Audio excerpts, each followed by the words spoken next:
I'm Ben Dronkers and I'm 53 years old now, and I'm smoking for about 36 years, and I like it still.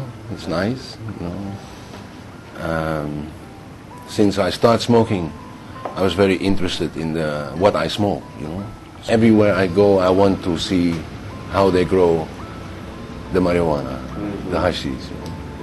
And because I travel a lot, where I go, I take seeds, and I even go special places to find special seeds, you know. Also, then after in the beginning, I didn't have nobody have problems with the police, and if they find some marijuana, okay, it was just a plant, you know. The police didn't care, but then the police started to put people in prison, and I didn't want to go in prison for marijuana. I mean, it was my plant, so I find a hole in the law that I can grow marijuana for seeds legal.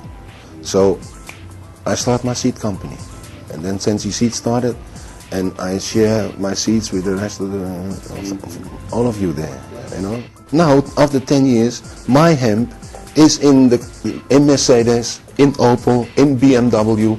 These cars, they have my hemp, and it's nice. If I see a Mercedes, hey man, my hemp is going there. So slowly, it's coming. And it's accepted because they realize the best quality to use this. They use it for the door panel, for the dashboard, you know, for the trunk.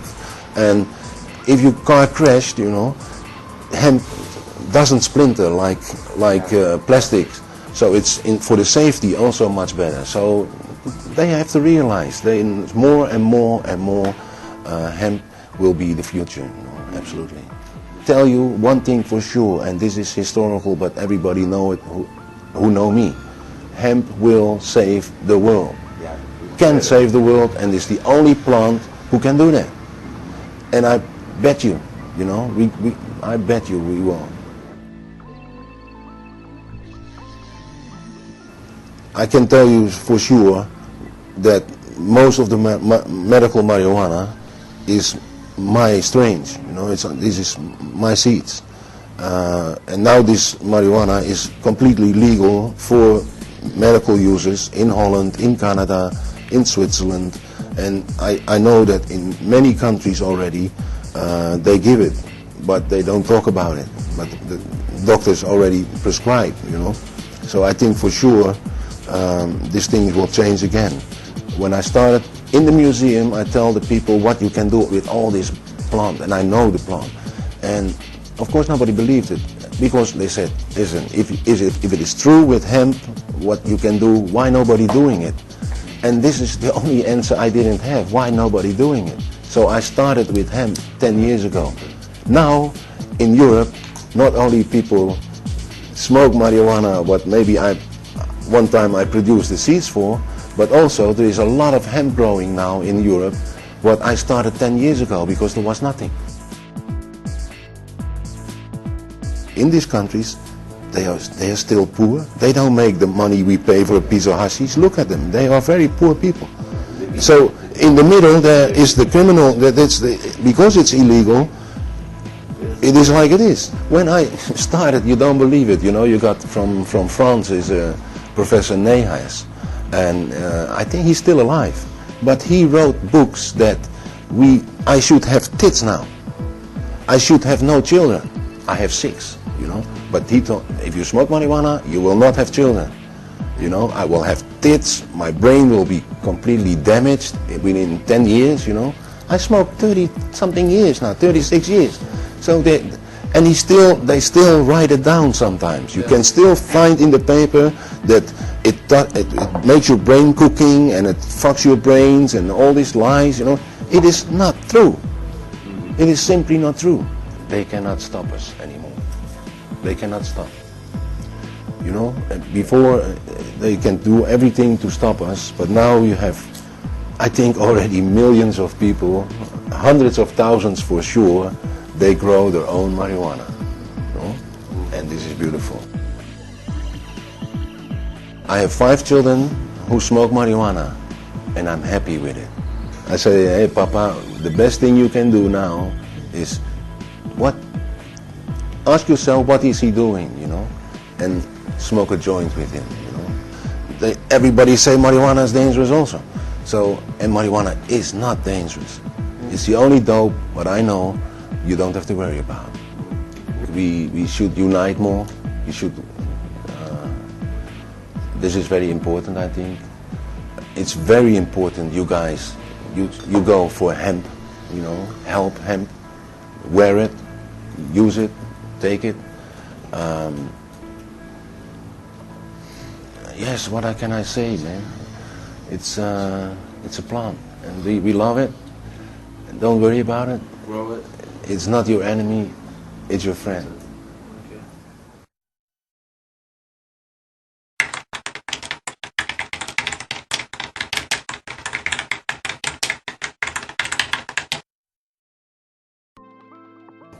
Et j'ai fait mes études d'énologie en France en 1968-1970.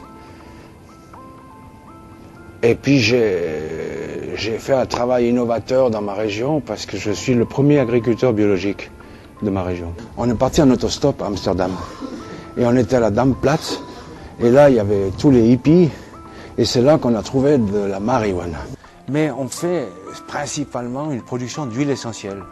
Ça, c'est quelque chose d'extraordinaire pour moi, parce que ça, c'est quand même un peu ma participation au chanvre. Moi, j'étais le premier au monde, à ma connaissance, à distiller du chanvre et pour découvrir que c'est une plante riche en huile essentielle. Et puis, quand on découvre le potentiel de cette plante, c'est un rêve pour un agriculteur biologique de cultiver une plante qui a besoin d'aucun pesticide, qui a pas de ravageurs. Le seul ravageur, c'est l'homme, les voleurs ou la police. Mais il n'y a pas d'insectes qui attaquent le chanvre, il n'y a pas de champignons qui attaquent le chanvre en culture extérieure, en culture naturelle. Et ça, c'est fantastique. Et après, si on voit le potentiel de cette plante, pour moi, le côté récréatif, il est très important, il est intéressant.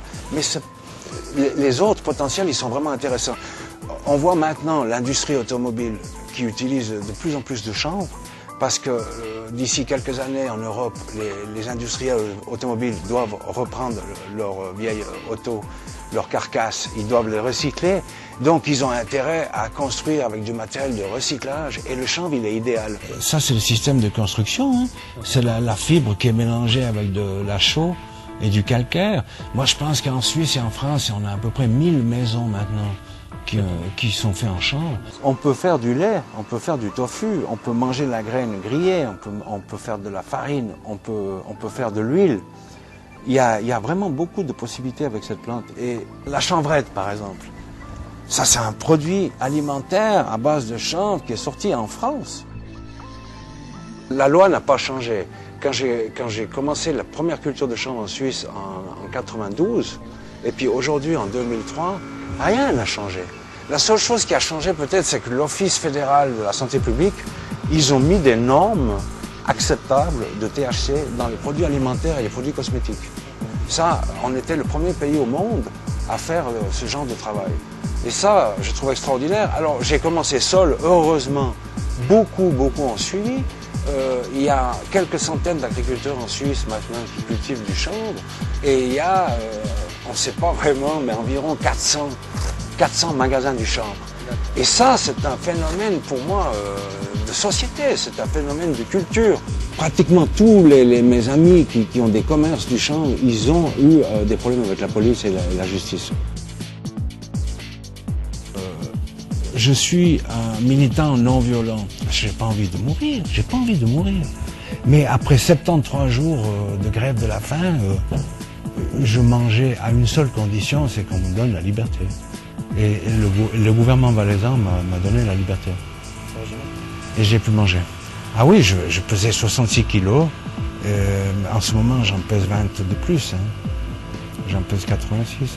Et moi, c'est dans ce sens, moi, quand on m'a mis en prison la dernière fois, et l'avant-dernière fois aussi, je me sens pas un criminel, je me sens en prison comme prisonnier politique, parce que mon activité dans le chanvre dérange la justice.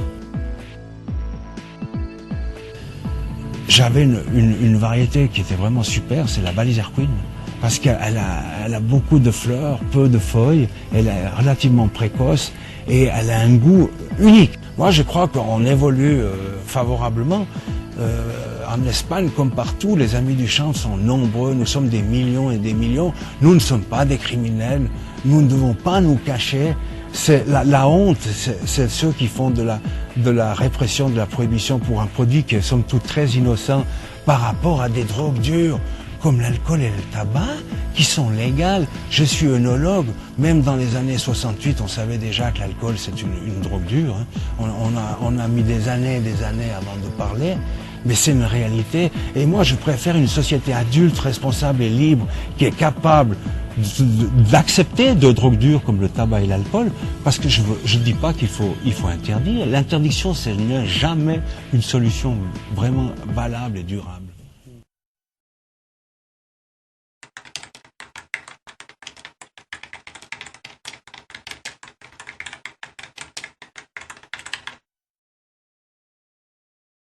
Who's Jorge Cervantes?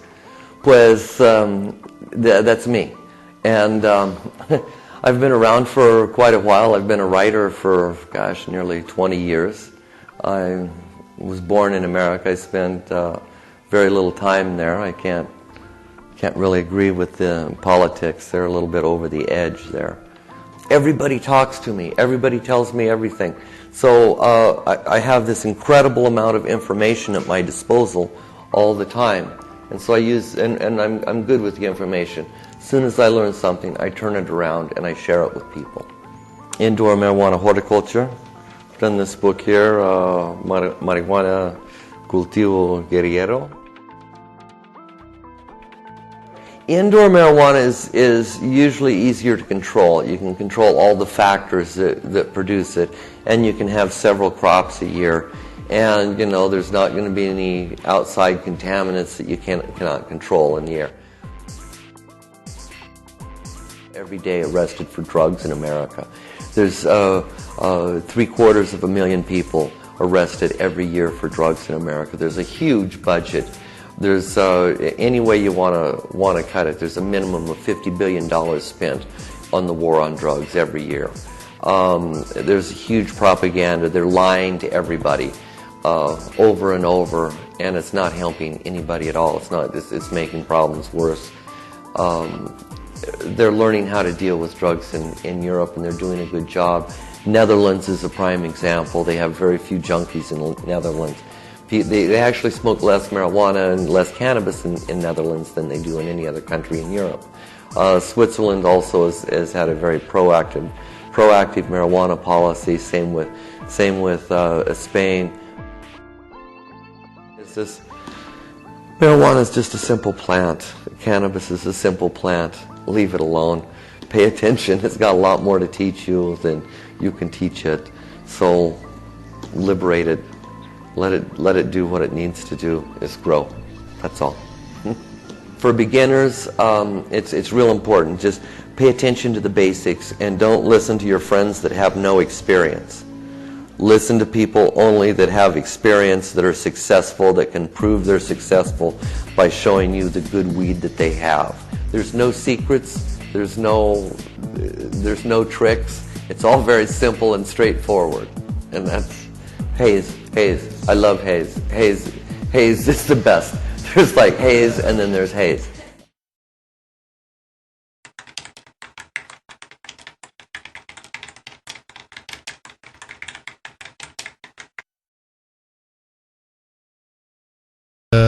Nol van Schaik, dueño de 3 coffee shops en Holanda, abuelo y jubilado del cannabis. Y ahora me busco un sitio para el resto de mi vida en España para cultivar marihuana y para fumar y disfrutar la vida. El primer coffee shop hemos empezado con 300 florines y una bicicleta de transporte. Y eso es, podemos pagar el alquiler del edificio. Y la venta de marihuana hemos ganado suficiente dinero para hacer un muy gran coffee shop. Antes es un taller de coches y Y ahora tenemos 3 coffee shops porque en nuestra ciudad está posible de comprar un coffee shop con la licencia de cannabis. Hemos probado de abrir uno en Bélgica, pero en Bélgica no está posible de abrir un coffee shop nunca, pero hemos abriendo un museo de cáñamo. Después viene el partido muy ultra derecha en Bélgica con muchas protestas cada semana enfrente a nuestro museo y no es posible para nosotros de mantener esta situación. También yo tengo algo problemas en Francia con 200 kilos de hashish y se sabe el líder del partido Vlaams Blok, él dice, necesito que coger al holandés para extradición a Francia y por eso yo no puedo trabajar en Bélgica.